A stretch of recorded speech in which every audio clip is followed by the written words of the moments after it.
Tänään valmistuu jauhelihavokki paistetun riisin kera. Se on nopea ja helppo valmistaa, mutta maistuu hyvältä.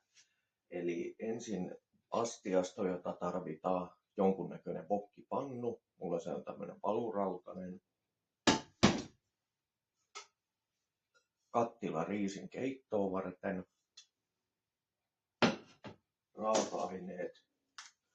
400 grammaa jauhelihaa.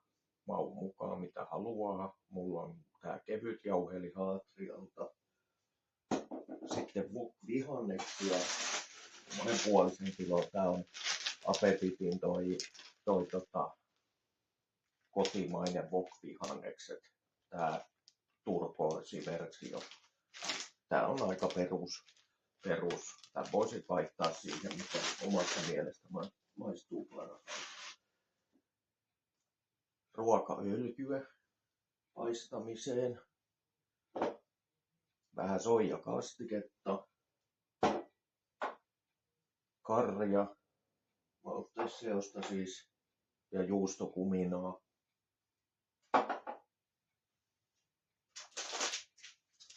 Sitten riisiä. Mä käytän tätä parboiled-versioa ihan sen takia, että tästä tulee mukava irtonaista. Mä en tykkää kauheasti kökkööntyvästä riisistä. Ja sitten tarvitaan myöskin suolaa riisinkeittoon ja wokin maustamiseen.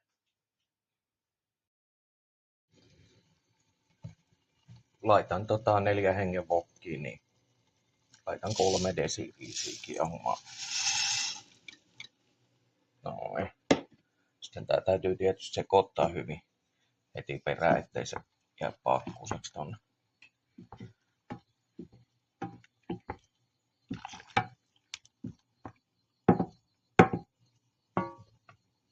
Vähän miedommalle lämmöllä kiehumaan tosta 7. Paketin ohjeen mukaan keitetään semmonen 14 minuuttia tossa, niin riisi on varmasti kypsä.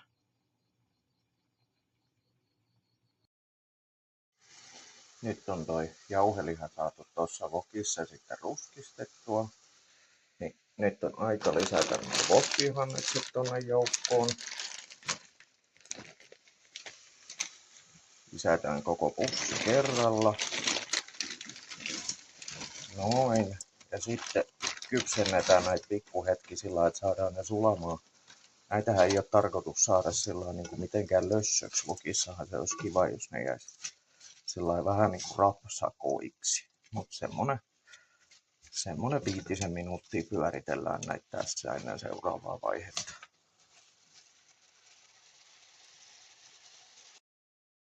Noin, seuraava vaihe on sitten paistaa tuo riisi tonne joukkoon. Eli lisättiin toi lävikön läpi kaadettu ja vähän huhtastu riisi, jota oli se 3 desi raakana tonne joukkoon, ja sinne oli valmiiksi lisätty öljyä vähän pohjille, että se paistuu mukavammin. Ja sinne on joukkoon lisätty myöskin tommonen puolisen teelusykkaa suolaa.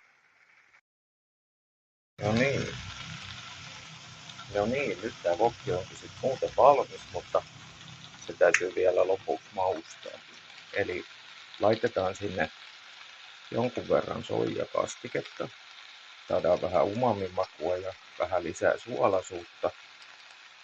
Noin, maun mukaan. Sitten karrin mausteseosta myöskin maun mukaan.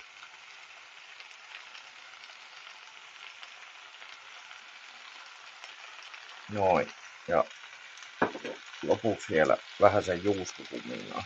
Sitä kannattaa varovasti laittaa, koska kaikki ei siitä tykkää yhtään. Se voi olla semmonen aika vieras maku moneen. Noin. No niin, siinä on meidän wokki sitten valmiina. Ja siitähän saa sitten vähän hiilihydraattisemmin tarvittaessa.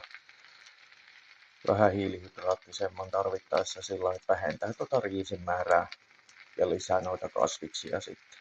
Ja tosiaan kasvikset voi vapaasti valita, eihän niiden pakkoon noita olla. Tai voi vaikka itse ottaa ihan raakatavaraa, mitä sitten haluaa ja pilkkoo sinne joukkoon.